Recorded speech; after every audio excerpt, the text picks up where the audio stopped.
Facebook Network in Nebraska, and it is time now to head on over to Studio A to introduce our readers for this live reading from the Omaha Associated Is being in the Amak here. The soldier of the Islamic State was behind yet another attack on civilians in Europe, this time at a festive Christmas market in Berlin. The accuracy of the claim remained in question Tuesday as German authorities searched for both a suspect and a motive behind a deadly truck assault on Christmas revelers. But already it appeared that the attack had achieved one of the Islamic State's stated objectives, spreading fear and chaos in a Western country in hopes of sharpening the divide between Muslims and everyone else.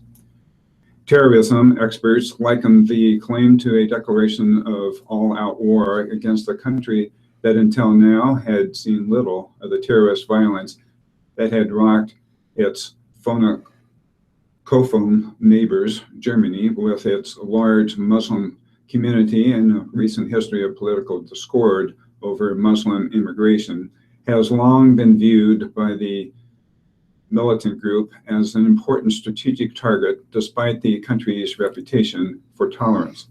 Islamic State officials in recent months have urged supporters to carry out attacks in Germany by any means, including using non-traditional weapons such as trucks, with the aim of creating an anti-Muslim backlash in Europe's biggest democracy. The resulting crackdown would benefit the Islamic State, the group argues, by dividing Europeans and driving wavering Muslims into jihadist corner. The very fact that Germany has played only a minor role in anti-ISIS efforts, but is the most important state in Western Europe, may make it a good place to sow division between the Western Alliance, said Paul Pillar, a former CIA counterterrorism official and a senior fellow of Georgetown University's Center for Security Studies. The specter of Muslim refugees and immigrants turning on their host in a country that has accepted an especially large share of such migrants may intensify anti-immigration sentiment, not just in Germany, but also elsewhere in Europe. The Islamic State's claim of responsibility came nearly 24 hours after the attack, where an unknown assailant drove a truck through a crowded Christmas street festival, killing 12 people and injuring nearly 50. German police initially detained a Pakistani asylum seeker who had fled the scene, but authorities later released the man after concluding that he had not been involved. The group's statement simply attributed the attack to a soldier of the Islamic State, but gave no details about the attacker. In the past, the group has claimed credit for terrorist acts committed by individuals who were inspired by its propaganda, but had no direct ties to the organization or its members. Some counterterrorism experts treated the claim with skepticism, noting the lack of authenticating detail as well as the truck driver's behavior during and after the attack. For example, unlike previous instances in which the perpetrators seem to have expected death or martyrdom, the driver of the Berlin truck fled the vehicle and escaped by blending in with the crowd. The easiest thing to say is it's ISIS. But if you're conducting an investigation, you have to ask all sorts of questions and explore all sorts of possibilities. Ali Softman, a former FBI supervisor, special agent who investigated terrorism cases, said, using another name for the Islamic State, you have to follow the evidence, and it seems interesting to me that we're seeing some stuff that we haven't seen before. Lorenzo Vedino, director of the program on extremism at George Washington University, said the driver's behavior suggested that the attack may have been inspired by jihadist ideology, but was not connected operationally with the Islamic State. The choice of Germany may have been simply a matter of opportunity, or if the Islamic State was truly involved, a strike against a strategically important target. Howard? Thank you. This article in the Omaha World Herald has to do with census data, ordinarily kind of a boring subject, but it reflects steady growth in Nebraska in line to keep its 3 congressional seats. Nebraska, 1.9 million. The state hit the minor population milestone by keeping up its normal growth in the latest population figures from the U.S. Census Bureau. For Nebraska, that means slow and steady.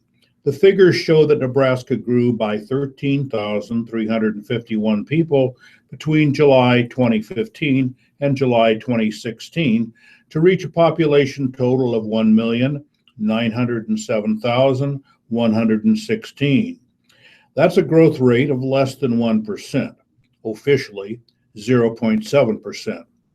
But the number of new residents and the rate of growth puts Nebraska right in line with how it has performed each year throughout this decade. The state even produced the 18th best growth rate nationally, which is really good for Nebraska, considering that it often shows up in the low to mid 30s for that measure, according to David Drodds, research coordinator at the University of Nebraska at Omaha Center for Public Affairs Research. The numbers bode well for Nebraska, looking ahead to the congressional reapportionment coming after the official 2020 census count. Drodds said that Nebraska is in a good position to retain all 3 of its seats in the 435-member U.S. House of Representatives, although he cautioned that some risk remains over the next few years. Nebraska's growth could slow or even stop, Drodds said, though the number indicates that the state probably would have room to spare. For 29 straight years, Nebraska has gained population. Nebraska reached its 1.8 million population mark in 2009 and gained about 12,000 to 13,000 people each year since then. Drodds said that Nebraska's numbers came out better than he expected.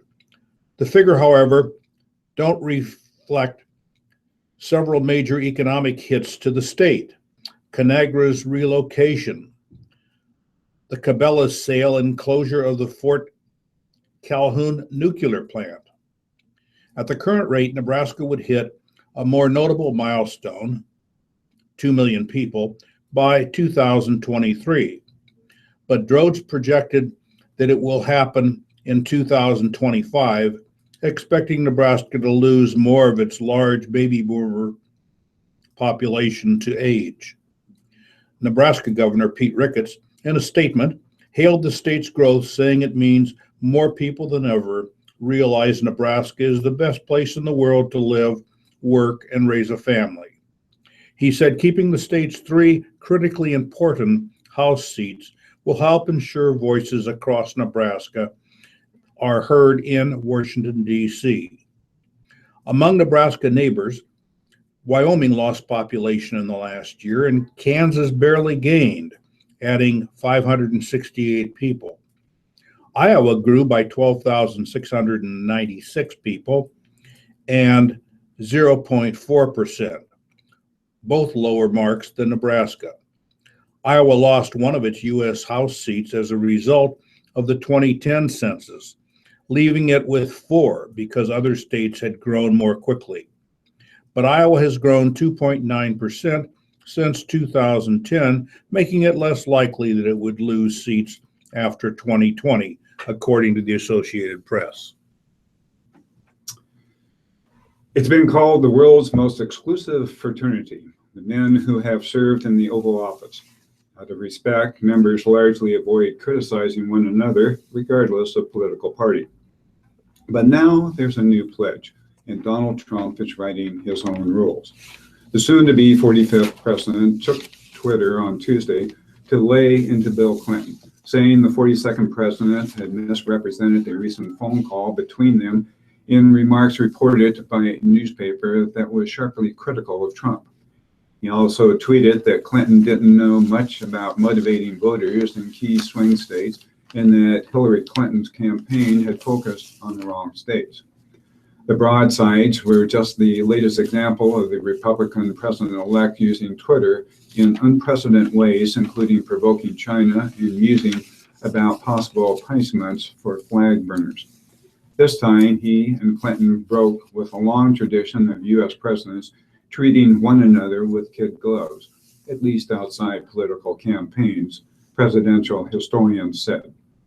That's one of those many, many unwritten rules outside otherwise known as norms that Donald Trump has abandoned, said Thomas Mann, a scholar at the Brookings Institute. Trump was apparently provoked by an editorial in the Record Review, a small-town weekly newspaper in New York, close to the home of Bill and Hillary Clinton. The paper's editor, Ed Baum, wrote that he and his wife had gone into a local bookstore on December 10th only to find the former president also doing what appeared to be holiday shopping. For more than 35 minutes, Bill Clinton held court, answering questions after question from patrons. It was a setting he was comfortable in, and he felt at ease taking questions from the group. And he responded the way he wanted to, Baum said in an interview. The article paraphrased Clinton as saying that he had received a phone call from the president-elect the day after the election, and that Trump was cordial, like it was 15 years ago when the Clinton and Trump families might be seen socializing. Then the paper said Clinton was asked by an unnamed man if Trump is smart. Quote, "He doesn't know much," Clinton replied, according to the report. "One thing he does know is how to get angry white men to vote for him." No one in Clinton's orbit has disputed the encounter. A Clinton spokesman declined to comment. He appeared to still be wrestling with the election results and trying to come to terms with it, said Baum, who said he stood by and observed the encounter, taking notes. Baum said that during the course of the conversation, he identified himself to Clinton as a newspaper editor. The session was not recorded, he said. Trump fired back to his 17.6 million Twitter followers. Quote, "Bill Clinton stated that I called him after the election. Wrong." Quote, end of quote. The former president did offer a very nice congratulations, Trump allowed. But then he continued the criticism. Clinton, Trump wrote, doesn't know much, especially how to get people, even with an unlimited budget, out to vote in the vital swing states and more. They focused on wrong states, Trump added. Trump's electoral college victory was propelled by unexpected wins in traditionally Democratic-leaning states of Pennsylvania, Michigan, and Wisconsin. The latter two were not frequent campaign stops for Hillary Clinton. Later Tuesday, Bill Clinton agreed that he had, in fact, called Trump, not the other way around. Here's one thing real Donald Trump and I can agree on. I called him after the election, Clinton said in a tweet of his own. The level of warmth among presidents has varied, but at the very least, the relationships have characterized by mutual respect and understanding shared among the few, all of the men so far, who have occupied the office. I think it comes from the empathy of having felt the pain as well as the glory and realizing that it's difficult work and it's something you share with very few people on earth, said Bruce Bakken, a presidential historian of the University of Texas at Austin. Former presidents are very sympathetic and supportive of each other. Howard? Thank you. This is from Mosul, Iraq, and the title in the Omaha World Herald is "The Once Proud Mosul Descends into Darkness." The first and second stones did not kill her, but the woman accused of adultery by Islamic State extremists would not survive the third. The woman's killing in a public square was, for those who witnessed it, the cruelest moment in the descent of this once proud city into fear, hunger, and isolation under 2.5 years of rule by the militants. Mosul was once arguably the most multicultural place in Iraq, with the Sunni Muslim Arab majority, but also thriving communities of Kurds, Shiites, Christians, and Yazidis. Together, they had created Mosul's district identity, and with its cuisine, intellectual life, and economy. But the Islamic State turned Mosul into a place of literal and spiritual darkness. It began with the promise of order and a religious utopia that appealed to some. But over time, the militants turned crueler, and the economy crumbled, and shortages set in. Those who resisted watched neighbors who joined the extremists turn prosperous and vindictive. Parents feared for the brainwashing of their children. As Iraqi troops besieged Mosul, the militants hanged suspected spies from lampposts. The Associated Press interviewed more than 24 residents who have left Mosul since Iraqi troops began retaking outlying districts. They gave a glimpse into the life in a place that had been virtually sealed off from the outside under the rule of the Islamic State. For many among Mosul's Sunni Arabs, Islamic State rule started as a respite from what they considered the heavy hand of Iraqi's Shiite-led central government environment in Baghdad. Iraqi soldiers melted away, and in those few weeks, people were happy to see hatred, security checkpoints pulled down, and traffic moving smoothly. But within a month, the homes of Mosul Christians and other minorities were tagged with official stickers. For, quote, statistical purposes, unquote, Islamic State officials said. Christians and Shiites soon began fleeing. If you turned in a Kurdish family, they gave you a car, said Hassan Ali Mustafa, a retired prison guard. He said he moved to a home deserted by a Kurdish family after that family asked him through a mutual friend to keep the extremists from taking over. The group imposed the severe vision of Islamic law that it had introduced across its zone control. Dresses were strictly regulated, and clothing manufacturers were told the acceptable measurements by Islamic State offices. Women were required to hide their faces and don black down to their fingertips. The group propaganda insisted all was fine. Away from the cameras, however, the economy had fallen apart. The government in Baghdad cut off the salaries it had been paying civil servants, and airstrikes cut into the Islamic State's oil reserves and cash reserves. Infrastructure and services initially provided by the Islamic State broke down. Electricity cuts forced people to rely on oil lamps. To further instill fearful obedience, Islamic State militants forced people to watch as they hacked off hands and lashed bearded or stoned offenders. The fighters routinely herd people into squares and markets to watch, residents said. The killing of the woman in Mosul district shook to the core those in the crowd forced to watch as their neighbor was dragged before them. The man accused of being her lover, was flogged 150 times and forced to go to Syria to fight in the Islamic ranks. A witness, Samad Rad, 26, found recalling the killing nearly unbearable. I shut down, he said. I just lost my mind. Well, it's 10:20 and we'll switch over to local and legislative news. This first article in the Lincoln Journal-Star is entitled Troubled Transport Plan Gets Adopted.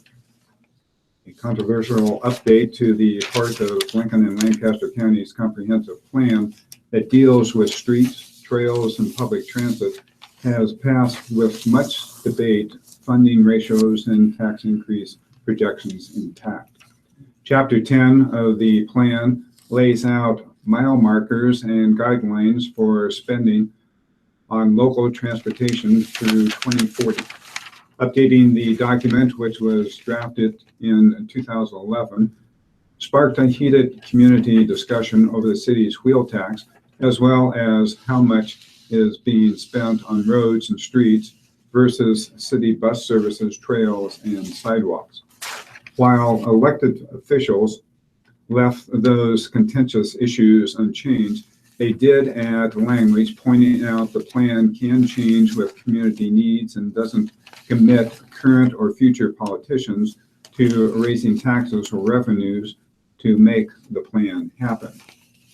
5 amendments to the update submitted Monday by City Councilwoman Sydney Lamb and adopted unanimously also made it clear the plan's primary focus is on streets and roads.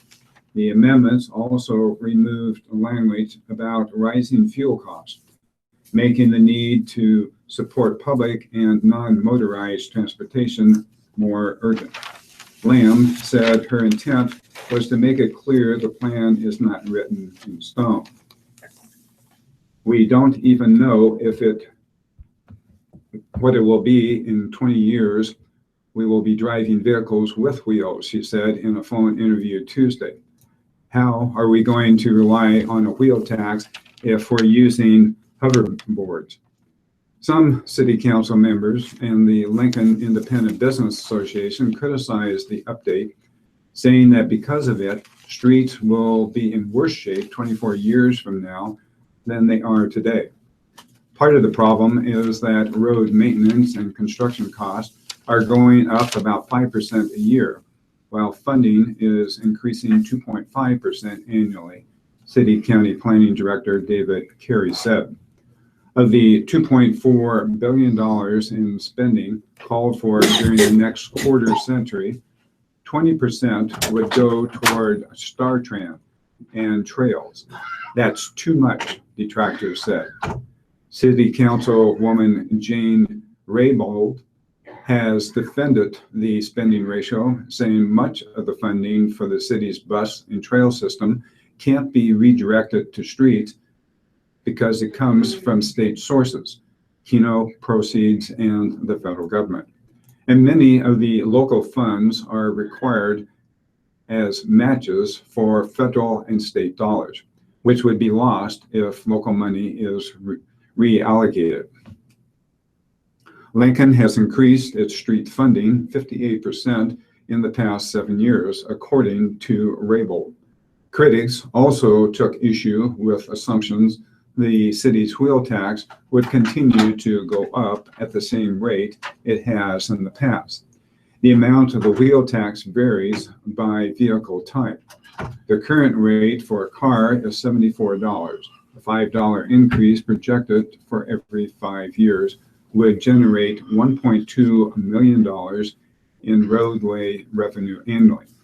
The City Council voted unanimously 7-0 Monday to adopt the amended update. Lancaster County board members voted 4-1 on Tuesday. Commissioner Roma Atkinson made the sole dissenting vote. I've been contacted by many constituents over the past week or so, indicating concern about potential for future taxes, she said. I realize that this is very much a symbolic vote, but I do want to give them the understanding their voice has been heard.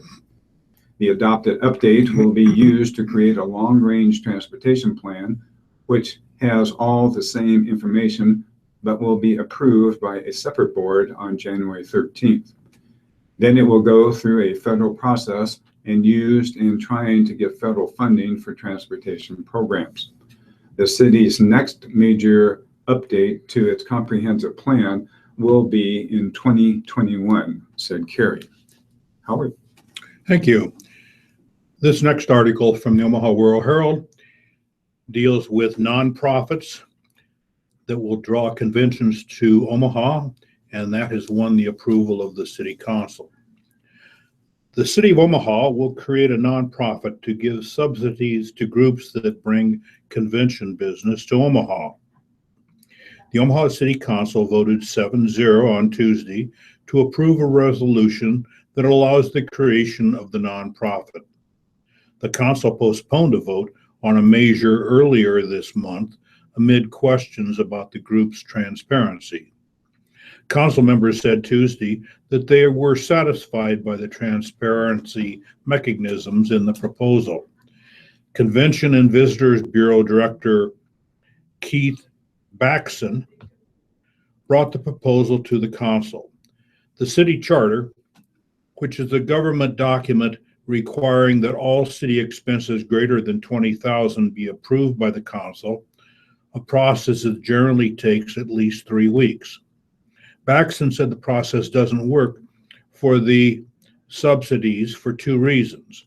First, he said that the city shouldn't release detailed information about how Omaha gives to each group that brings a convention to Douglas County. Baxson said releasing that information would give other cities a competitive advantage. He also said he needs to move more quickly than 3 or more weeks to secure business. This year, the city spent about $100,000 on subsidies for conventions, each one less than $20,000 threshold. Baxson said he predicts that the city would spend about $250,000 per year under the new system. A board consisting of the city attorney, the city finance director, and a council member would approve all subsidies issued by the nonprofit. And the Bureau would provide the city with the public annual report that includes a list of all groups that are set to receive incentives, as well as the total figure of all the subsidy payments. The subsidy money comes out of a fund of tax money earmarked for tourism efforts. To receive a subsidy, a convention must bring in enough people to fill 500 hotel rooms spread over at least 2 hotels on peak nights. Other criteria the Bureau used to determine who should be offered an incentive include the potential economic impact of the event and whether it would occur during a slow period. It must also receive a discount from the hotels and convention event space. Baxson said the city will initially tap into unused money in the Convention and Visitors Bureau Reserve Fund. After the roughly $1.4 million available is depleted, Baxson said he intends to find a sustainable source of funds. Paul? Sandy Wacker mailed about 200 Christmas cards to her business clients late last week. And on Monday, she was back at the Lincoln Post Office armed with cards and letters addressed to family and friends. The roughly 50 pieces of mail Wacker dropped in the collection bin were part of the estimated 1.3 million cards, letters, and packages mailed on Monday in Nebraska, on what the post office said is its busiest day of the year. Many of those Christmas cards included letters with tales of the year, and likewise, the cards themselves were in store for a bit of a journey. Beginning in January 2015, most of the letters, cards, and packages dropped into blue collection bins, clipped to mailboxes, or handed to post office employees in Lincoln, began traveling 60 miles up Interstate 80. It doesn't matter if the delivery address is Omaha or Oklahoma, or an apartment in the same Lincoln building. Mail, as the average person knows it, goes to Omaha to get canceled, said Lincoln Postmaster Kerry Kowalski. Anything that has a stamp on it is going to Omaha to get canceled. Between 300 and 400,000 pieces of mail are routed from Lincoln to Omaha's three-story, 190,000 square foot processing center every day, Kowalski said, which has changed expected delivery times. Prior to 2015, senders of Christmas cards could procrastinate knowing the post office would likely get their cards delivered the next day. Once Lincoln's post office processing operations moved to Omaha, together with mail from Grand Island and Norfolk, next day delivery of first-class mail went with it. Lincoln to Lincoln, which used to be one-day delivery, now is two-day delivery, Kowalski said. The Journal-Star tested the two-day delivery standard this month, dropping nearly 3 dozen letters in mailboxes across Lincoln on December 7th. Of those letters dropped in boxes on time, all but one, a letter sent from 70th Street and Pioneer Boulevard, made it to their Lincoln destination 2 days later on December 9th. The delayed letter arrived at a Lincoln address on December 10th.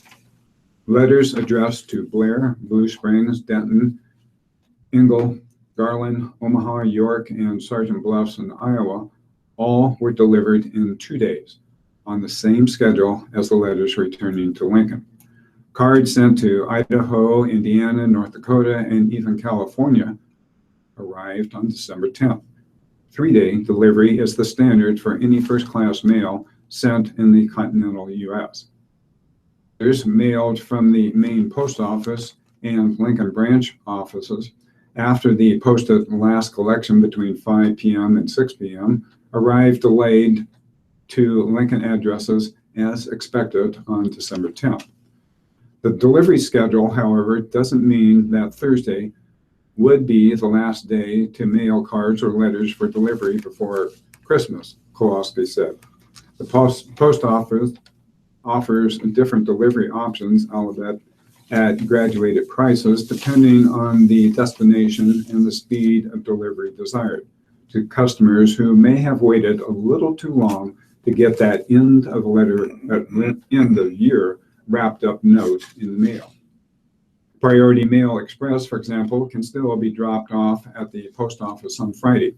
We deliver express mail on the holiday, said post office spokesman Rick Humphreys. That takes 1 to 2 days, so if you mail it on the 23rd, it may be delivered on the 24th or 25th. Elizabeth Martinez stood in a short line at the post office Haymarket headquarters on Monday waiting to mail a package to New Zealand. Martinez said she frequents the post office, often sending mail to her sister in the military. While she held reservations that the Christmas gift would reach its destination on the other side of the world by the weekend, Martinez came to the post office with a plan. I've mailed packages to her before, and they say it takes 7 to 10 days, Martinez said. Usually, I mail priority, but I feel like I need to do express this time. More people are sending and receiving packages through the mail, Kowalski said, with volume growing by double-digit rates in each of the last 3 years, as shopping from the comfort of one's living room has become routine. Kowalski estimated the number of packages delivered by Lincoln postal carriers will be up 20% this year, topping the projected statewide bump of 12%. It's all part of the latest change in the 240-year history of the U.S. Postal Service. In the 90s, postal carriers delivered millions of AOL disks to people with computers to help them get on the internet. In the last decade, DVDs from Netflix temporarily filled the void as email and social media connections began to take the place of cards and letters. Then came online streaming and online bill payments. When I started 25 years ago, we delivered Christmas cards and package business wasn't near what it is today, Kowalski said. We'll continue to evolve and change as those realities take place, and you just never know what's going to come around the corner that will help us to evolve. Wacker, who scanned over the packaging options on Monday, is among those sending presents through the mail this year. I sent a package to my sister in Omaha on Friday, and she got it on Saturday, Wacker said. I didn't want her to get it that fast. Howard? Thank you.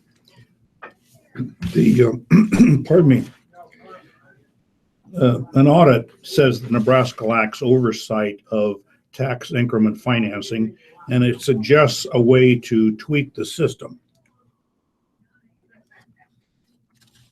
Tax increment financing in Nebraska is subject to remarkably little monitoring and oversight, according to a new state audit released Tuesday. State Auditor Charlie Jansen said the funding tool, also known as TIF, is being used differently across the state. If that's the intent, excuse me, I just want to point out to the legislature that if that is the intent, this is not working as well as it should be. If not, there are some options to fix or to tweak it. One option could be the creation of a state-level oversight committee to monitor compliance of projects in an effort to protect the interest of taxpayers and their communities, he said. TIF is a public subsidy that allows a city to divert the increased property taxes generated by a project to repay the cost of improvement associated with it, such as building new streets and tearing down old buildings. The new development remains off the tax rolls for up to 15 years or until the improvement has paid off. The law that provides for tax increment financing is to redevelop blighted areas, not farmland. Jansen launched the audit after hearing concerns from state senators. Among its findings, based on a review, TIF projects out of Nebraska, more than 700. TIF funds were being used differently in cities and villages. The Farmers Cooperative Project in McCool Junction used TIF to finance general municipal improvements, such as roads and parks, which did not increase property values. Its redevelopment area included all but a portion of the center of the town. North Platte, meanwhile, created a revolving loan program from TIF revenue for non-TIF projects.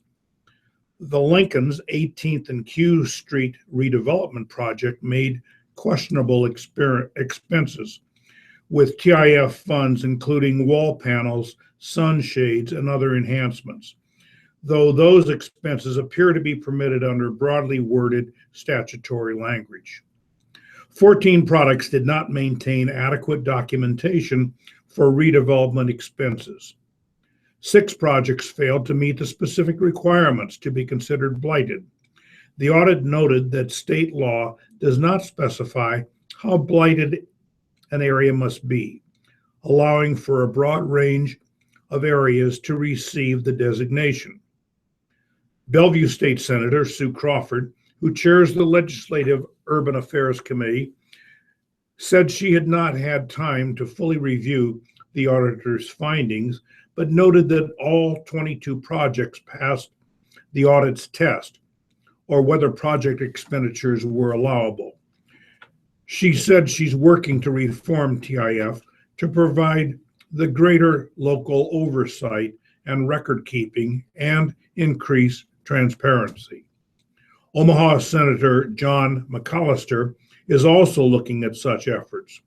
Crawford said that while some changes to TIF are needed, she would caution against using the audit as an argument to create, quote, an unnecessary and duplicative state bureaucracy to review TIF projects, unquote.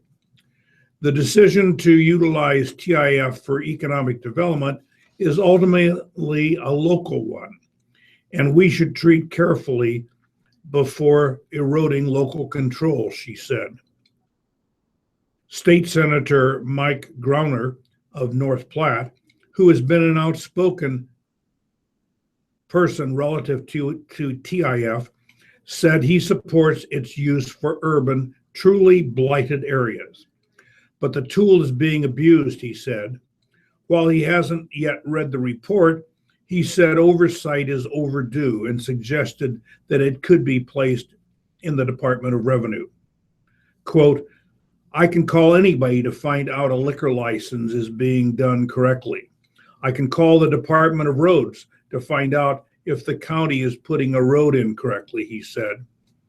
On TIF, however, there is nowhere to go at the state level. Well, Howard, it's 10:41, and I think we'll now switch over to the death notices, and I'll let you go ahead and do the World Herald first. So if you want to go ahead and jump onto that page. Thank you.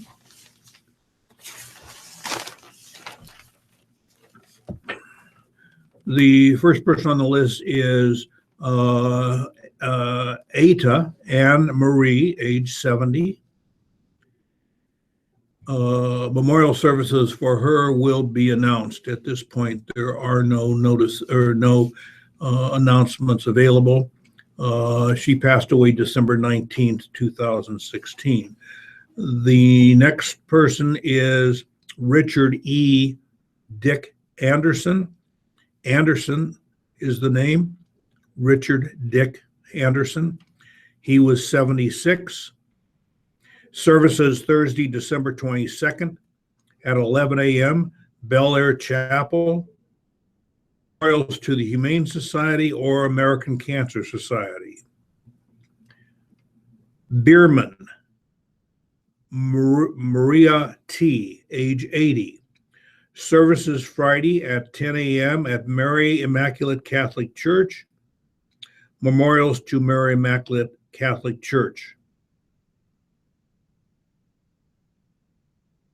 Braldy, Paulette M., age 93, from Council Bluffs. Funeral Mass Friday, 11 a.m. at Holy Family Catholic Church. Memorials are suggested to Holy Family Catholic Church.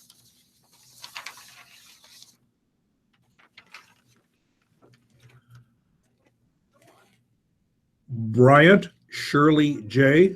Bryant, age 87, Omaha. Funeral services Thursday, 11 a.m. at St. John's AME Church, 2402 North 22nd Street. Clausen, William D. Clausen, age 84, a U.S. veteran. Funeral services 10:30 a.m., St. Mary's Catholic Church. Military honors by Offutt Air Force Base Honor Guard and American Legion Post 331. Memorials, Columban Fathers or St. Vincent de Paul Society. Coleman, Jan R. Coleman, age 67, of Omaha. Celebration of Life, 6 p.m., Thursday, December 22nd, at Bremen Mortuary, Southwest Chapel. Cornish, Susan Cornish, age 71, Omaha. Services pending, Roeder Mortuary.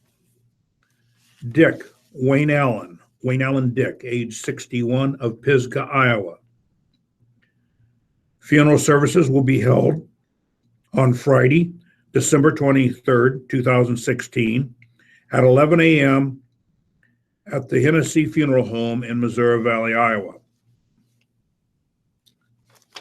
Dittman, Lorna Dittman, age 61, Elkhorn, Nebraska.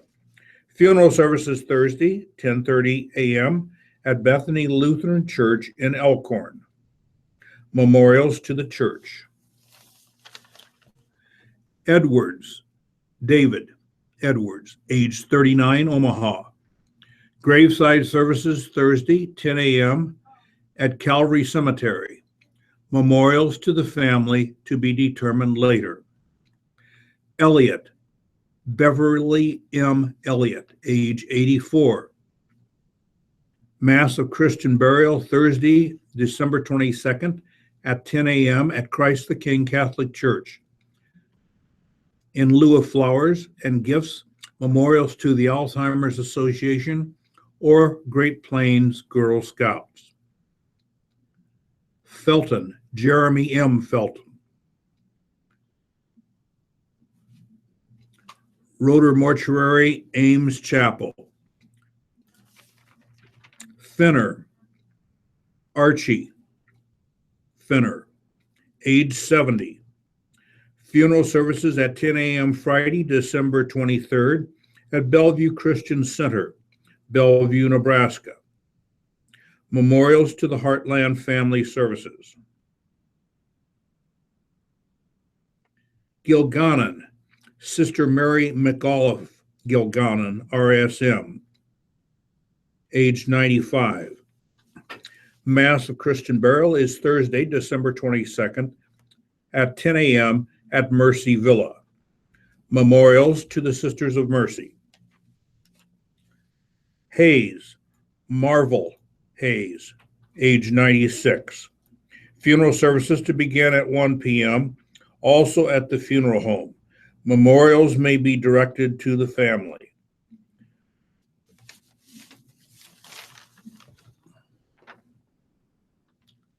Hudspeth, Thomas D. Hudspeth, age 73. Memorials in Illinois to follow at a later date. In lieu of flowers, memorials to the Grand Lodge of Illinois. Johnson, Larry L., age 79. Memorial services Friday, December 23rd, 1 p.m. at West Lawn, Hillcrest. Jordan, Ruth Jordan, age 85. Funeral services 1 p.m. Friday, Salem Baptist Church. Keller, Donna Ann Keller, age 69. Memorial celebration for Donna will be held at a later date to be announced. Memorial suggested to the Salvation Army Red Kettle Program. Kitto, William Kirby Bill Kitto, age 60, a U.S. veteran. Memorial services to be announced at a later date. Heafy Hoffman Door, Cutler Bel Air Chapel. Luberstedt, M.D., age 83, also a U.S. veteran. Funeral services Friday, 11 a.m. at St. Paul United Methodist Church. Memorials to St. Paul United Methodist Church or Alzheimer's Association, Nebraska chapter. Magana, Laura, age 24. Funeral Mass Friday, 10 a.m. Our Lady of Guadalupe Catholic Church.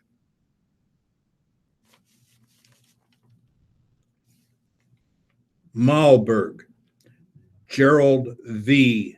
Jerry Malberg, age 85, of Fremont, Nebraska. Funeral Mass, 10 a.m. Friday, St. Patrick's Catholic Church, Fremont, Nebraska.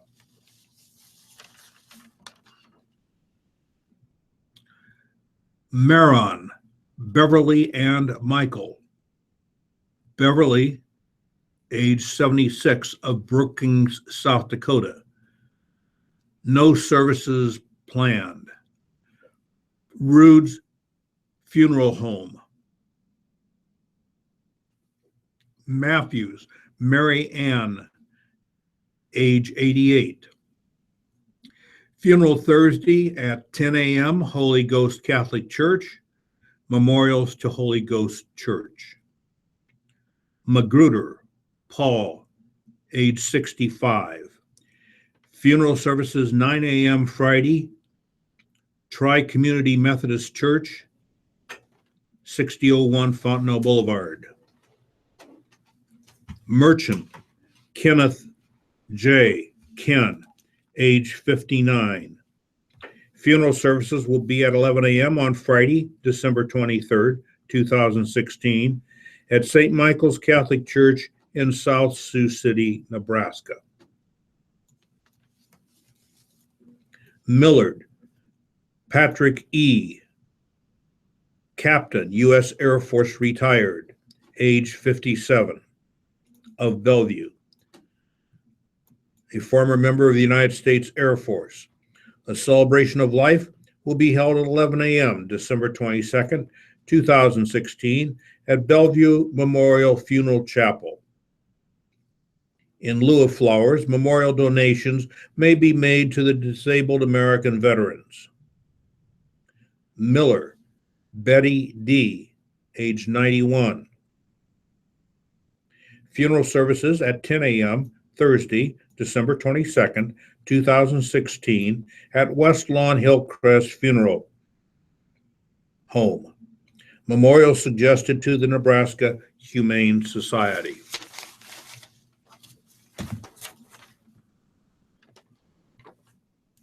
Mullen Robert J., age 63. Memorial Mass Thursday, 11 a.m., St. Bridget Catholic Church. Morris Terrell, Robin L. Morris Terrell, age 60. Services at the Fellowship Christian Center, 3211 Pinckney Street on Friday, December 23rd, 10 a.m. Poland, Daniel J. Poland Sr., age 41.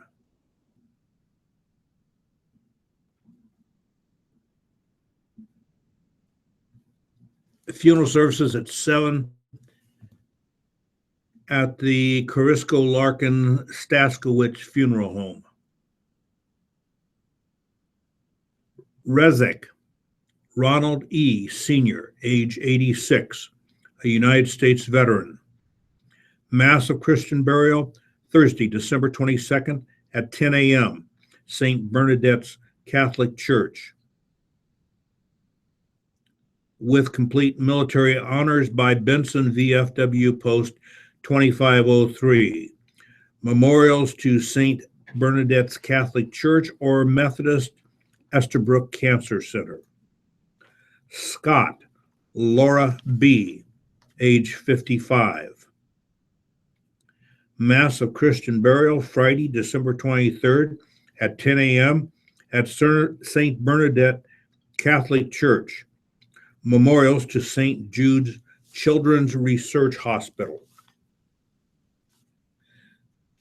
Sims Baker Hobson, Joyce Sims Baker Hobson. No age given. Funeral services, 12 p.m. Thursday, Sharon, South Dakota.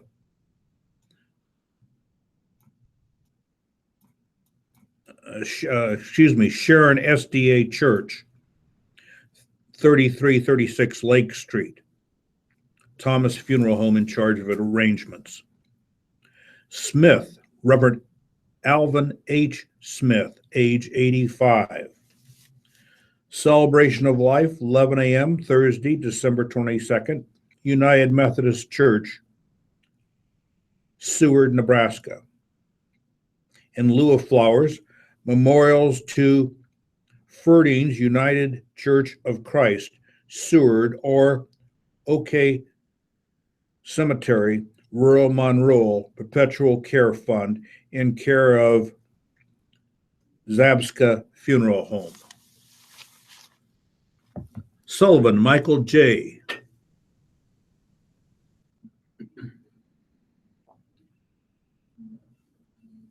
Services will be held Thursday, December 22nd, 2016, 1 p.m. at St. John Catholic Church on the Creighton University campus. Memorials are suggested to the Creighton University Scholarship Fund. Wilson Fred W., age 95, a United States veteran. Memorial services Thursday, December 22nd, 1 p.m. at Bel Air Chapel. Interment,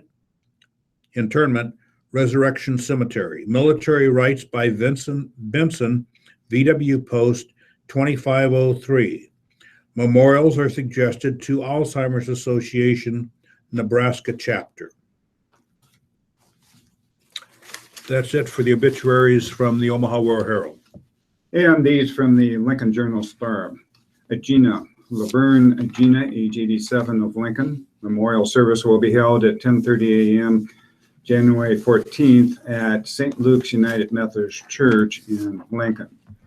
Anderson, Sherry Anderson, age 59, of Lincoln. Funeral service will be held at 10 a.m. Friday, December 23rd at Colonial Chapel Funeral Home on R Street. Memorials may be given to the family for future designation. Blessing, Marjorie Blessing, age 81, of Lincoln. Services will be held Friday at Boothurst Mazer and Love Funeral Home on E Street. Breyer, Donetta Breyer, age 81, of Walton. Funeral service will be held at 1 p.m. Thursday, December 22nd at Roper and Sons on O Street. Memorial contributions may be made to Christ United Methodist Church. Buell, George Buell, age 89, of Lincoln. He was a veteran. Funeral service will be held at 10 a.m. Saturday, December 24th at Havelock Christian Church. Memorials may be given to the Havelock Christian Church in Lincoln. Family Funeral Care is handling the arrangements. Colson, Iola Colson, age 77, of Pawnee City. No other information is available. Crossgrove, Roger Crossgrove, age 95. He was a veteran of the U.S. Army during World War II. A celebration of Roger's life will be announced at a later date. In lieu of flowers, donations in Roger's memory may be made to the Yukon Library's exhibit program in Connecticut.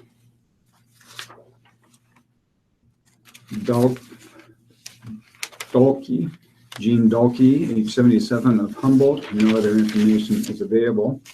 Fisher, Elizabeth Fisher, age 67, of Glen Ellen, California. Memorial service will be 5 to 7 p.m. December 27th at Bethany Park Shelter in Lincoln. Laverne Hanneman, age 96, of Lincoln. Funeral services will be held at 11 a.m. Friday, December 23rd at St. Andrew's Lutheran Church. Memorials to the Tabitha Greenhouse, St. Andrew's Lutheran Church, or Fresh Start Home. Roper and Sons on O Street are handling her affairs. Hands, Robert Hams. Memorial service will be at 2:30 p.m. Friday, January 6th at the Unitarian Church on A Street. Boothurst Mazer and Love Funeral Home is handling those arrangements. Hawkins, John Hawkins, age 79, of Lincoln. A celebration of life service will be held at 12:30 p.m. on Thursday, December 22nd at Lincoln Memorial Funeral Home. Memorials may be directed to the family for later designation or Meals on Wheels in Lincoln. Holtmeyer, Sharon Holtmeyer, age 69, of Diller. Funeral service will be held at 10:30 a.m. Friday, December 23rd at Westside Baptist Church in Beatrice. Memorials are suggested to the Westside Baptist Church or Beatrice Community Hospital Hospice in care of the mortuary. Haneke, Leona Haneke, age 88, of Wilbur. Funeral service will be at 10:30 a.m. Friday at Zion Lutheran Church in Clatonia. Kunkel Funeral Home in Wilbur is handling the arrangements. Kavanaugh, June Kavanaugh, age 76. Additional information will be forthcoming. Knutson, Patricia Knutson, age 78. Memorial service will be held at 11 a.m. Thursday at the First Presbyterian Church of Wahoo. Bruce Nabity Funeral Home is handling the arrangements. Memorials may be made to the Wahoo Public Library or First Presbyterian Church. Lambert, Roger Lee Lambert, age 75. Services will be at 10 a.m. Friday, December 23rd at a Lincoln Memorial Funeral Home. Memorials to the family. Lockhart, Dennis Lockhart, age 49 of Stella. No other information is available. Mueller, Marianne Mueller, age 83, formerly of Fairbury. Funeral Mass will be at 10:30 on Thursday, December 22nd at St. Michael's Catholic Church in Fairbury. Gertis Meyer Funeral Home in Fairbury is handling the arrangements. Pankoki, Shirley Pankoki, age 78 of Lincoln. Private services will be held at a later date. Purser, Christian Purser, age 94 of Lincoln. No other information is available. Rasmussen, Joyce Rasmussen, age 67. Again, no other information is available. Smethers, Ernest Smethers, age 95 of Beatrice. He was a veteran of the U.S. Army during World War II. A celebration of life will be held at 11:30 on Friday, December 30th at Christ Church Episcopal in Beatrice. Griffith Haffedek Chapel is handling the arrangements. Memorials to the Christ Church Episcopal or Beatrice Community Hospital Foundation or the Beatrice Humane Society. Fine, Fern Fine, age 86. No other information is available. Williams, Catherine Williams, age 91. Again, no other information is available.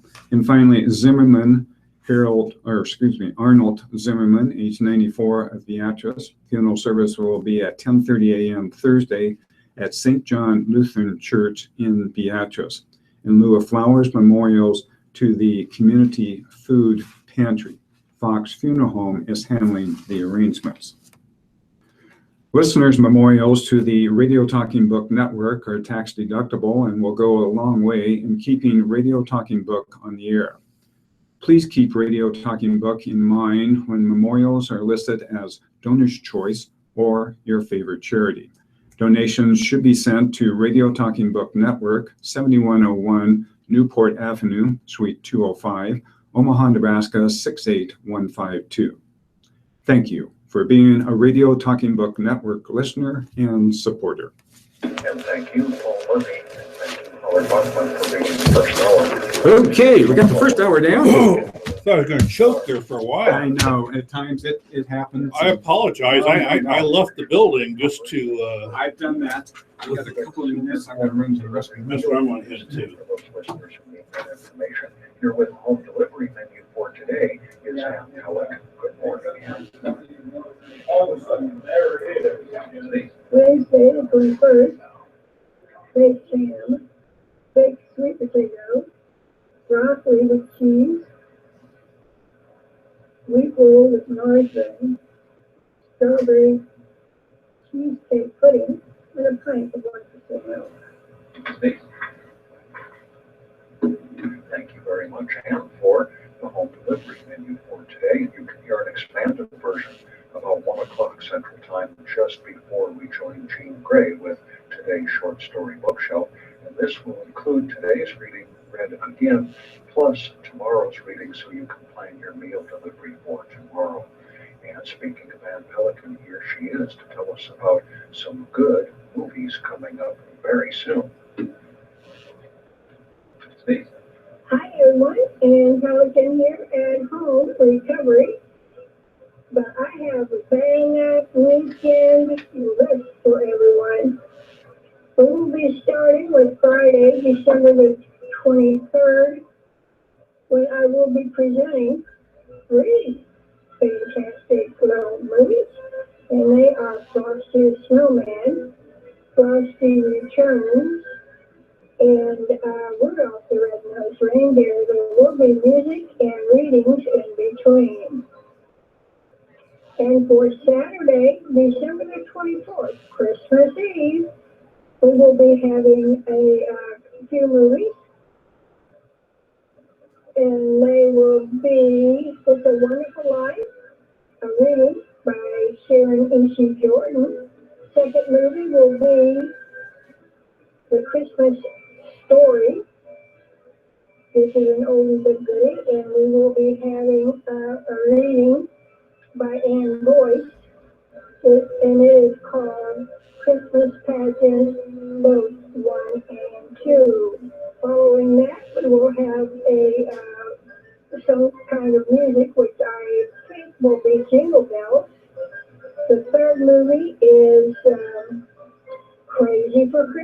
This is a new movie. It is a good wholesome movie, rated PG. And following that will be another reading and a couple musical tunes. And that's what's going to be happening for December the 23rd and December the 24th. I personally want to take this opportunity to tell everyone a very happy and safe Merry Christmas from everyone right here at Radio Talking Book Services. Hope to see everybody there. And thank you very much for that. And sounds exciting indeed. And you are listening to the Radio Talking Book Network in Nebraska, very proudly serving our blind and visually impaired listeners for over 42 years. The Radio Talking Book Network is brought to you with the cooperation of Definitely a lot of goodies out KIOS there. in Omaha and statewide through the facilities of NET Radio and Television. Now let's return to our fine readers for the second hour of reading from today's Omaha World Herald, Yeah. the Lincoln Journal Star.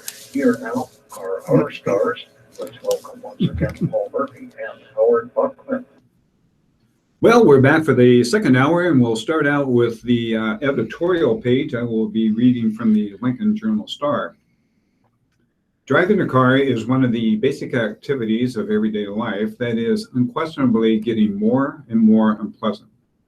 There is no argument about it. There's no blaming Obama, Clinton, Trump, or Kanye West. The fault is in ourselves. We have allowed our addiction to devices and little screens to turn us into incompetent and dangerous navigators of the physical world. A modern high-tech version of prohibition is what we need, though maybe more draconian.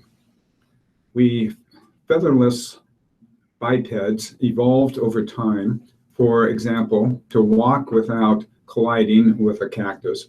Humans could reliably remember how to travel from home shelter to water source to hunting grounds and back. Humans long had the ability to do one thing at a time. For instance, a hunter could carve a spear over many hours without needing tom-tom music to prevent boredom. These abilities have atrophied at a catastrophic rate during the digital revolution. I prefer the word apocalypse, which some schools find hyperbolic.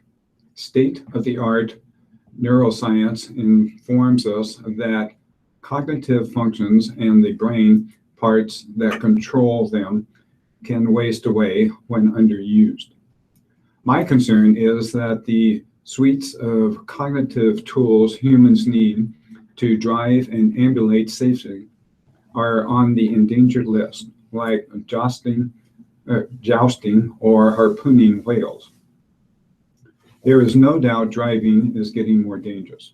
The National Highway Traffic Safety Administration reports traffic fatalities increased 7.2% from 2014 to 2015, when 35,092 Americans died in car accidents. This comes despite improvements in car safety, airbags, seatbelts, and other fancy stuff. Sure, you say, but there are obviously more people on the road, so more of them are going to go bye-bye. Wrong. Vehicle miles traveled, VMT for the junkies, went up 3.5% from 2014 to 2015, less than half the increase in the fatality rate. Pedestrian deaths by motor vehicle increased an estimated 10% in 2015. In the first 6 months of the year, 2,368 pedestrians were killed. Then there are bicyclists, who increasingly pedal on country roads, suburban strips, and city streets.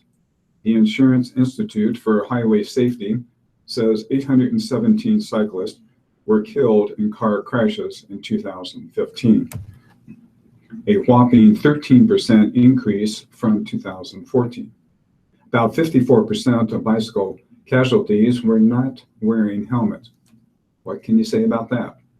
There is a sophisticated debate about these dreadful statistics. conducted primarily by experts with vested interest. But every mildly observant and competent driver who is not, repeat, not addicted to little screens and ear-invading modules knows exactly what is causing the growth of roadkill.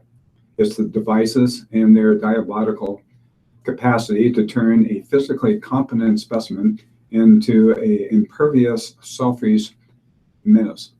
And it is the fast erosion of the ability to unitask. How many times have you seen someone walk off a curb into traffic in full stride, staring at his or little iPhone screen?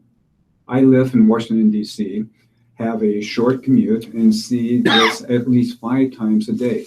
Usually, these sidewalk zombies also have their ear plugged, deaf to all noise but what their pods inject.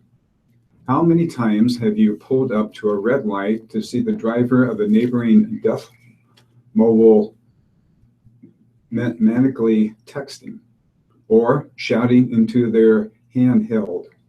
How many times have you passed a speeding psychopath on the highway, tumbling, caressing, or staring at a little screen of Satan? I've caught people reading on their iPads. In the olden days, when I took a road trip, I studied paper maps and memorized the route, distances, and milestones. The mental map was stored and I could do it all again. Now I plug info into my GPS. I mostly get where I want, but I don't feel independent and forget the route and terrain instantly. Young people don't bother with analog maps. Young and old now, we drive around suckling on some device to get us to our destination or just to amuse, mildly distracted from driving skillfully enough to avoid the texting hipster stepping off the curb, deafened by earplugs. Tech companies should be required to make devices that cannot be used in moving cars. Pedestrians should not be allowed have powered up devices or ear equipment within 100 yards of a road. Bicyclists should not be allowed to have earphones and iPhone holders. Parents should not be allowed to let children use interactive devices smaller than toasters until they are 18. Short of that, we might need self-driving cars sooner rather than later. I suppose commuter-controlled pedestrians are next. Howard? Thank you, Paul. This is commentary in the Omaha World Herald, taken from the Washington Post. In the White House Rose Garden on September 25, 2015, President Xi Jinping stood with President Barack Obama and pledged, quote, China does not intend to pursue militarization on outcroppings in the disputed water in the South China Sea. Other top Chinese officials echoed this promise over the past year, even as airstrips were paved and military exercises carried out offshore.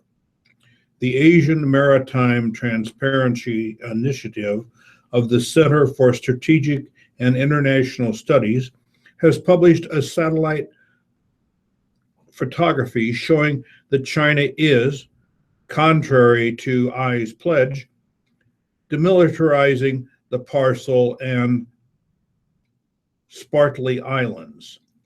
It has installed point defense structures for large anti-aircraft guns and close-in weapon systems to defend against cruise missiles.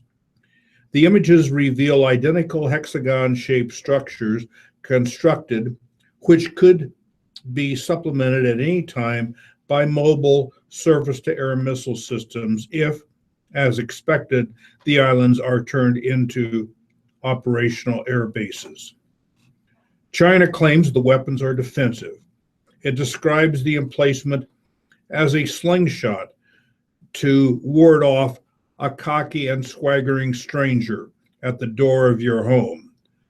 The message was clearly aimed at the United States. Whether the defensive or offensive, the deployment revealed I's public promise to a U.S. president to be worthless. Sometimes that may be more disturbing and dangerous than the arms themselves. The weapons are just the latest step in China's drive to take military command of vital waterways that carry more than half the globe's merchant fleet tonnage.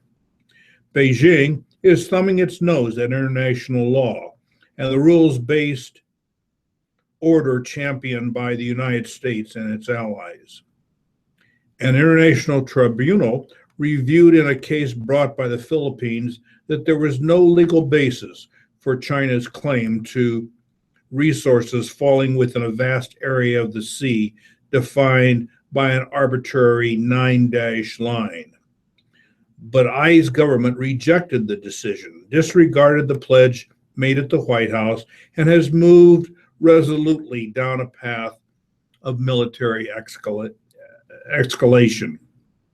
According to a study from the Center for Strategic and Budgetary Assessment, China has put installations on 4 islands in the Parcel Group and significant installations on 8 islands in the Spratly Group. As before, China moved incrementally to avoid triggering a major Western reaction. The Obama administration has taken a few symbolic gestures to defend freedom of navigation in the region, but they've had no evident effect on Chinese behavior. Last week, China's Navy seized an underwater drone collecting data for the U.S. Navy oceanography vessel. China made it by taking advantage of a transition to President-elect Donald Trump. We don't know Trump's plan for what he has said should be a more muscular approach to China across all fronts, but a more forceful Western response in the South China Sea is overdue.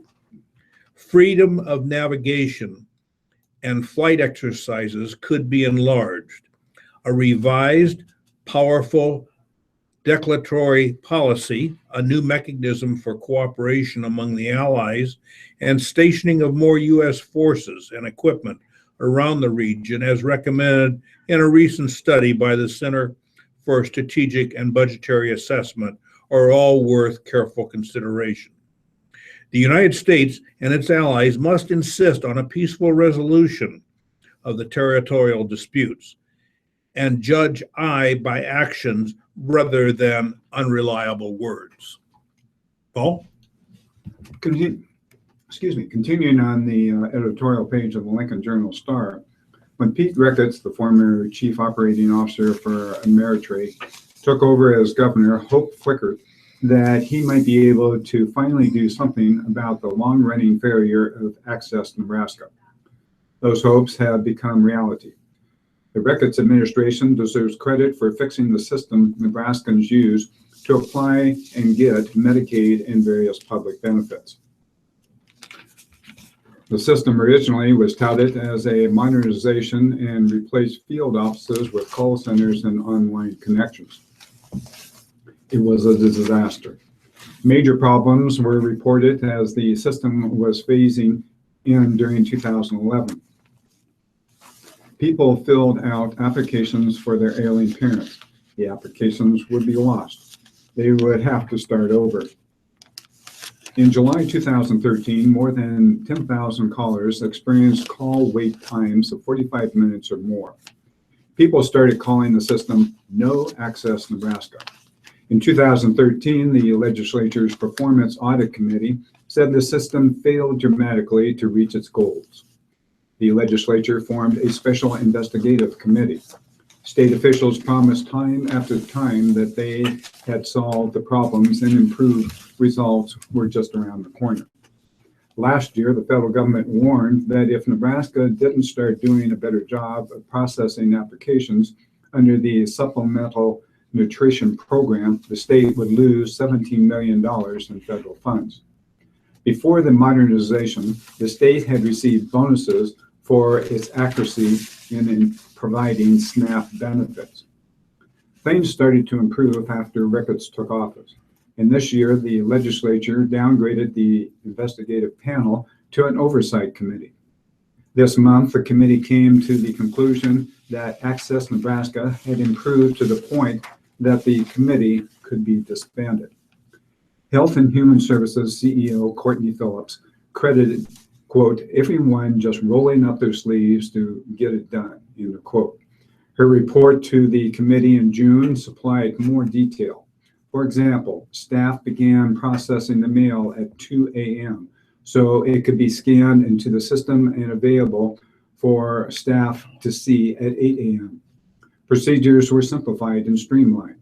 An application for heating assistance that used to take 30 to 45 days to process now can be done the same day it is received.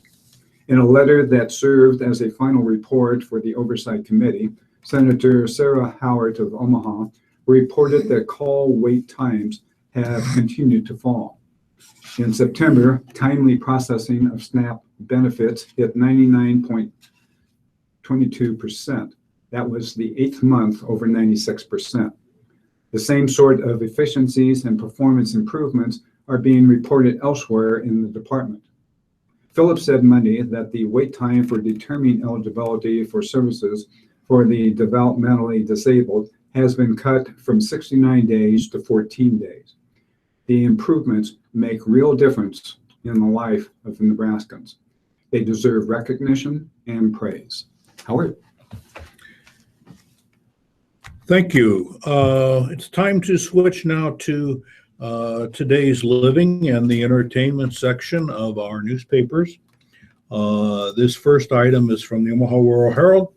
It has to do with Joslyn Castle, and the title of the article is Chance to Explore Famous Home, Still a Big Draw.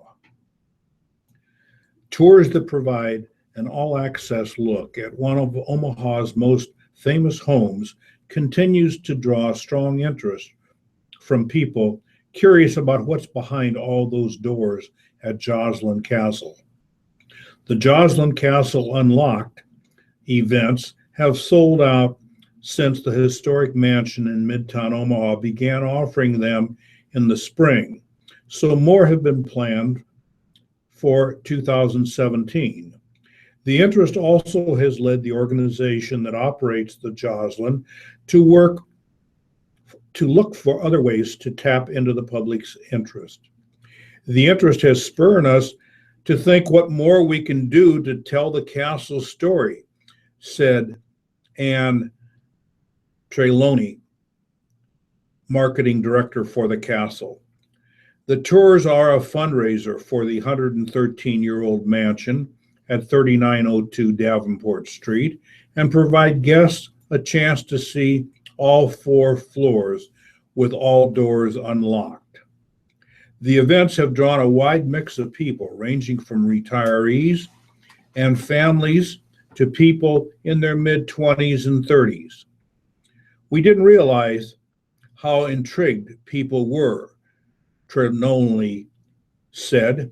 She said the castle staff hopes to start offering information about the mansion and its history at after-school programs next fall.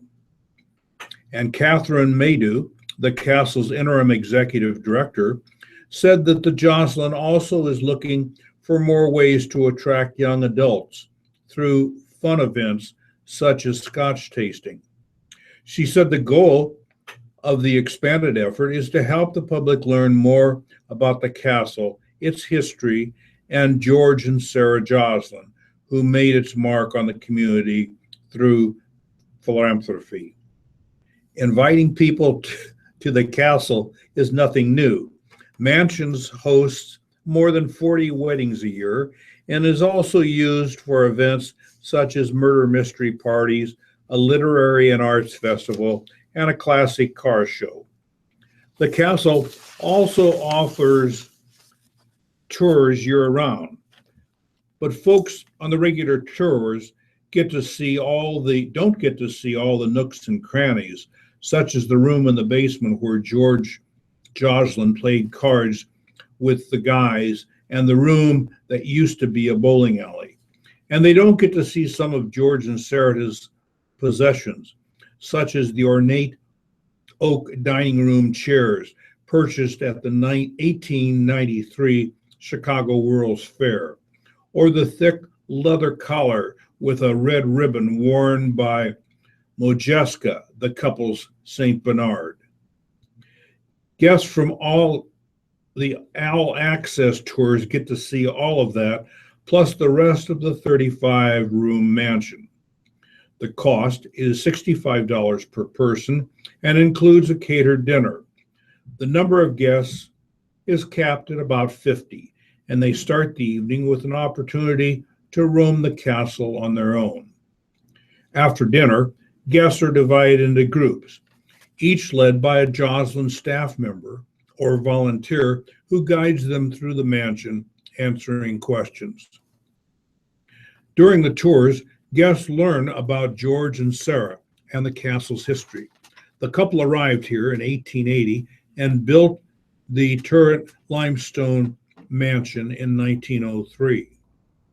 George made his fortune providing print-ready ads and features to newspapers across the country.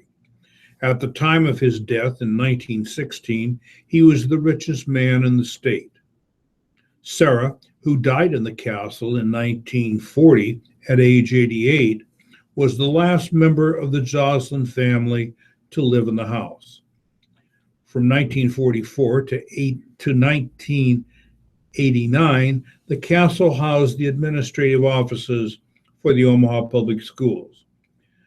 The state of Nebraska then owned it for 2 decades, and in 2010 sold the mansion to the Joslin Castle Trust to manage and preserve the property. Paul? Well, we'll switch over to the doctor. Dear doctor, do I really need a yearly mammogram? Dear reader, this might be hard to accept, but if you're a woman at low to average risk of breast cancer, you probably don't need a yearly mammogram. That's not to say we shouldn't give mammograms their due. Mammograms can reduce deaths from breast cancer, and they're an important reason why breast cancer death rates have decreased over the last 40 years in this country. Studies have found a decreased death rate from breast cancer among women who have had mammograms compared to those who didn't. Now, let's look at just how much benefit. The public health advocacy group, the U.S. Preventive Services Task Force, calculated that if 10,000 women between the ages of 39 and 49 had regular mammograms for 10 years, it would prevent 3 breast cancer deaths. For the same number of women between the ages of 50 and 59, there would be 8 fewer breast cancer deaths. And for women between 60 and 69, there would be 21 fewer breast cancer deaths over that 10-year time period. In short, the overall death rates were not significantly different between those women who had mammograms and those who didn't. In a 22-year Canadian study of 89,000 women, no difference in death rate was seen among women who had regular mammograms compared to those who had yearly breast exams with a health professional. This may point more to the importance of getting a yearly breast exam than the benefit of getting a mammogram. Mammograms also have downsides. A primary one is that they have many false positives, leading to more imaging, breast biopsies, and significant anxiety for patients. Another is that many breast cancers, such as ductal carcinoma in situ, would never be of clinical significance. So finding them on a mammogram is of little benefit. That's not to say mammograms aren't useful. They do find breast cancers, but doctors and their patients need to discuss their risk and their benefits. If you're a woman who has a mother or sister with breast cancer, or if you have the BRCA1 or BRCA2 gene mutation that increases breast cancer risk, then a yearly mammogram after the age of 40 is a good idea. If you have a combination of risk factors, such as having had your first baby after the age of 30, having later onset menopause, or having had an earlier onset of menstruation, then a mammogram is likely a good idea. However, if you're at average risk of breast cancer and between the ages of 40 and 49, there is only a small statistical benefit in having a mammogram, which should be balanced with the risk of testing. If you are between the ages of 50 and 69, the benefit of a mammogram may overcome risk. At that age, you should get a mammogram every 2 years. If you're older than 70, keep in mind that breast cancer rates increase up to the age of 80, so the screening could have a benefit. But that benefit must be weighed against the likelihood of dying from something else. Here again, the recommendation is for a mammogram every 2 years, but you should discuss your individual needs with your doctor. Howard? The last somewhat lighter article comes from the Omaha World Herald. It is out of New York, and it makes reference to a familiar name, Bob Barker, who helped usher in TV's revolution, videotape. The problem for Bob Barker wasn't getting up early every day for his new TV gig. On the morning of December 31, 1956, he had taken over as host of NBC's weekday game show, Truth or Consequences, and he was thrilled. But here's the hitch. Viewers in the eastern U.S. tuned in for his show at 11:30 a.m. It was aired live, which meant each zany, stunt-filled 30-minute telecast had to originate from its studio in Hollywood at what, his fellow Californians, was a not-so-chipper 3 hours earlier than that. I liked live television, Barker said. What he didn't like was trying to rouse sleepy-eyed contestants who were still digesting breakfast.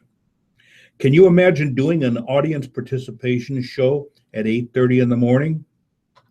Barker, 93, laughs, speaking on phone from his home just a few blocks from the theater that 60 years ago summoned early passerbys with the lure of free coffee and seeing a TV host in the flesh.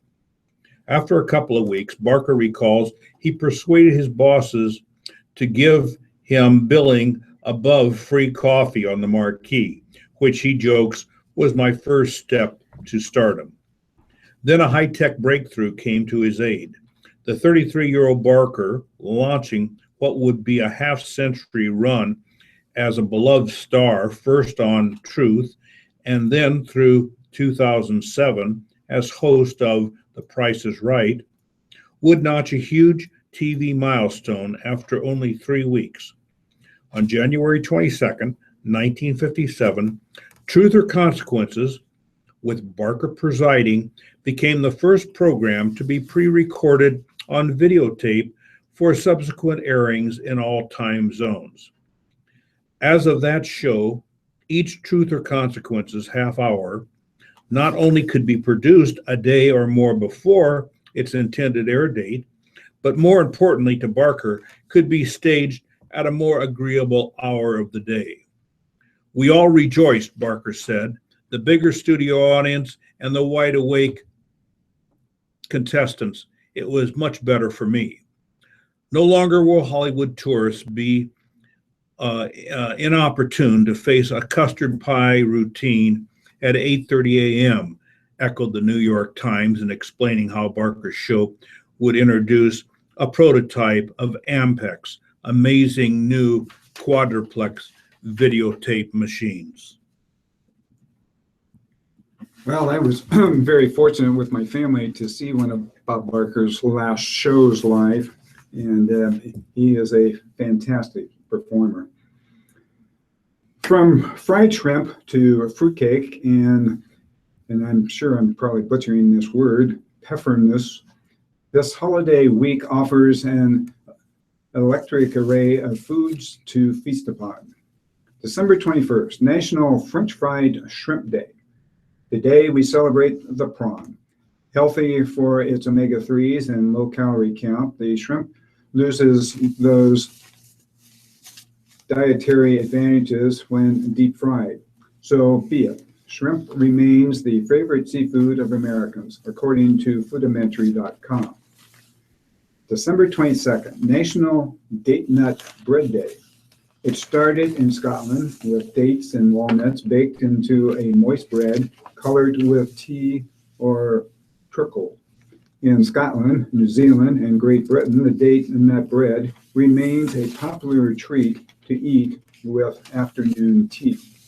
December 23rd, National Pfeffernuss Day. This variation of German Lubrican gingerbread translates literally to peppernut. And although the cookie can contain nuts, the Pfeffernuss name is for its, we'll get to it in a moment here, nut-like size. In the Netherlands, Pfeffernuss cookies are part of the December 5th feast of Sinterklaas, St. Nicholas, but in Germany, they are more closely associated with Christmas. December 24th, National Eggnog Day. Although its origin is of debate, most food historians agree that eggnog originated from the early medieval Britain posset, a hot, milky ale-like drink. Eggnog is technically stirred custard, a mixture of dairy and eggs. It's almost identical to ice cream, except that in most cases it contains too much alcohol to freeze, according to mentalfloss.com. Eggnog became associated with the holidays around the 1700s and was popular among American colonists where eggs, cows, and rum were plentiful and cheap. December 25th, National Pumpkin Pie Day. While some calendars put this holiday in October, others plan it firmly on Christmas Day. Pumpkins were first cultivated in Central America around 5500 BC and were among the earliest foods European explorers brought back from the New World. American colonists used pumpkins in their pies, not as filling, but as part of the crust. The pumpkin pie, as we know it today, was first made in the 1700s, according to Foodimentary.com. December 26th, National Candy Cane Day. The original candy cane was a straight stick, Sons of the Red Stripes. A choir master in Germany is credited with bending the peppermint stick to look like a shepherd's cane. Others say an Indiana candy maker bent the stick to resemble the letter J for Jesus and added the 3 red stripes to represent the Holy Trinity. The first historical reference to the candy cane in America dates back to 1847 when a German immigrant decorated his Christmas tree with candy canes, according to candycanefacts.com. And finally, December 27th, National Fruitcake Day. Much maligned today, the fruitcake was once so revered that Egyptians placed them in tombs with the dead, believing they would survive the long journey to the afterlife, according to Foodimentary.com. As for longevity, the fruitcake can last close to forever, and if it does dry out, revive it by soaking it in alcohol or some other liquid. Howard? I think I've received a couple of those fruitcakes over the years. We're switching now to the area of business and markets. And this first article is from the Omaha World Herald, the money section. It's entitled, Investor Gloom Releases Grip on Stocks as Dow Nears 20,000. Say goodbye to irrational despondency. It came to a head earlier in 2016 as investors, seeking nothing but bad times ahead, piled into government bonds that yielded less than they cost. It was the opposite of irrational exuberance, said Joachim Fels, global economic advisor for Pacific Investment Management Company, referring to a phrase coined by then Federal Reserve Chairman Alan Greenspan in the late 1990s boom years. Everyone was worshiping at the secular stagnation church, with its belief in scant economic growth, Fels said. Now, as 2017 approaches, investors, economists, and policymakers are starting to focus more on what could go right with the global economy rather than just fretting about all things that might go wrong. Investors' upbeat mood carried the market to new heights Tuesday. The Dow Jones Industrial Averages closed at a record after rallying within 13 points of 20,000, while the S&P 500 index rose to within 1 point of its all-time high. Behind the lifting of the gloom, hope that a combination of easier fiscal policy, bigger wage gains, and stepped-up business investment will break the world free of the slow growth trap it's been caught in for the last 5 years. The surprise going forward may well be far better times than anyone had expected, said Alan Sinani, Chief Executive Officer of Decision Economics Incorporated in New York. It starts with the U.S., where Donald Trump's presidential election victory and a Republican sweep in Congress has raised expectations for big tax cuts and less regulation. The U.S. economy is going to be very strong, said Ken Rogoff, the former chief economist at International Monetary Funds, who is now a Harvard University professor. There will be a huge boost to business confidence. Ray DeLeo, founder of Bridgewater Associates, wrote in a LinkedIn post that Trump's win could ignite animal spirits. With the unemployment rate at a 9-year low, workers should also benefit, as companies are forced to pay more for labor that they need. The tight job market could prompt the U.S. central bank to raise interest rates more quickly if a Trump-induced budgetary boost leads to a faster growth and higher inflation. But that wouldn't be all bad for the rest of the world economy, as it would also probably lead to an appreciation of the dollar.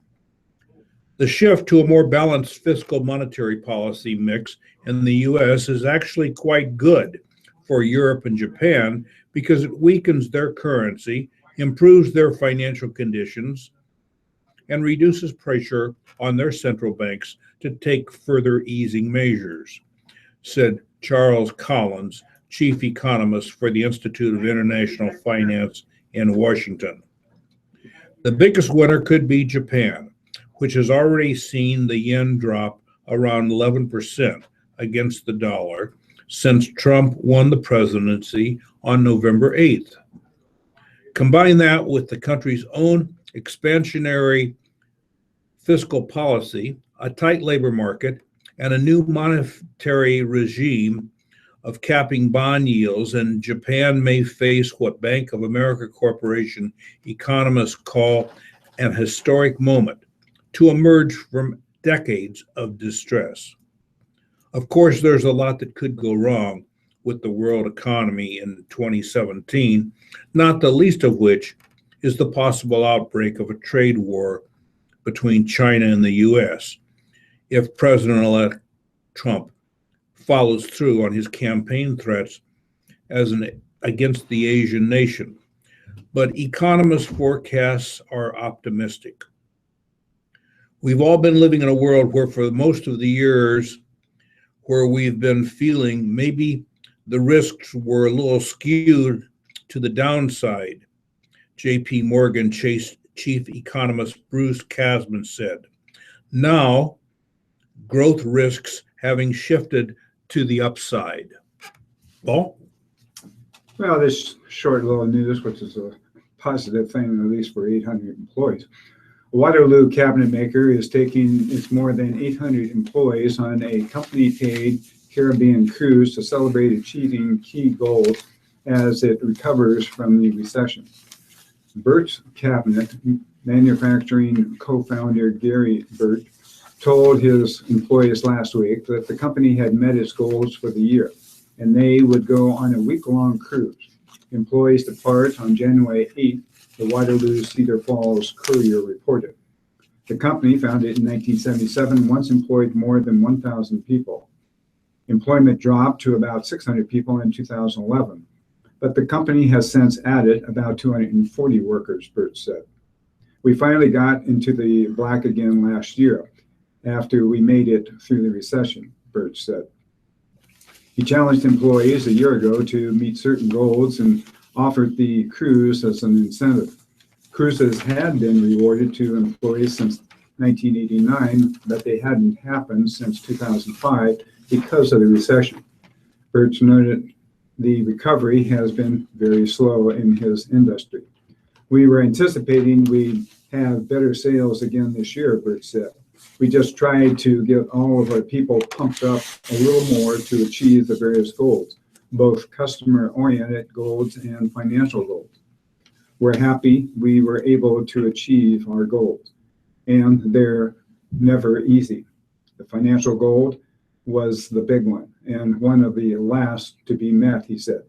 We hit the other goals, not by much, but we hit them. We're looking forward to the following year. Employees will take chartered flights to Miami, where they will stay in a 5-star hotel before departing on the cruise, Burt said. Howard? Thank you, Paul. We're going to switch now to sports. And I guess the big news story in Omaha, at least for today's paper, has to do with the Creighton University Blue Jays, who I believe are 12-0 right now in terms of their record. And this is a recount of their experiences down in Tempe, Arizona, as they played the Arizona State team.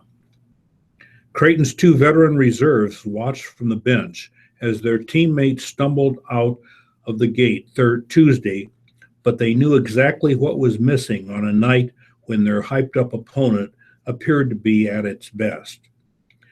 The Creighton Blue Jays needed some energy, though Isaiah Zerden and Toby Hegner ended up being more than just an inspired attitude. The 2 seniors combined to make their first 5 3-pointers and finished with 12 points apiece to help CU, with a record of 12-0, wipe away its early 9-point deficit, building a lead and ultimately holding on for a 96-85 victory. I was trying to do something to spark the team, whether it was a hustle play, a rebound, making a shot, or something, Hegner said. That's my mindset going into the game every time I go in. Just do something to help the team and give it a little extra push. The number 9 rated Creighton Blue Jays, which is 12-0 for just the second time in more than 70 seasons, certainly needed the boost. Arizona State, 6-6, scored on the first 4 round trips on the floor, and the Sun Devil fans in the stands never sat down for any of it. There was a layup, an alley-oop dunk, and one take and a 3-pointer that put ASU up 9-0 after 2 minutes.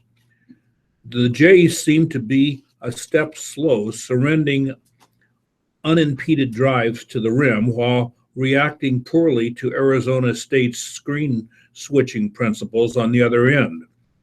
The Creighton players weren't panicking, but sophomore starter Kyrie Thomas had 2 fouls, and point guard Maurice Watson would soon get his second.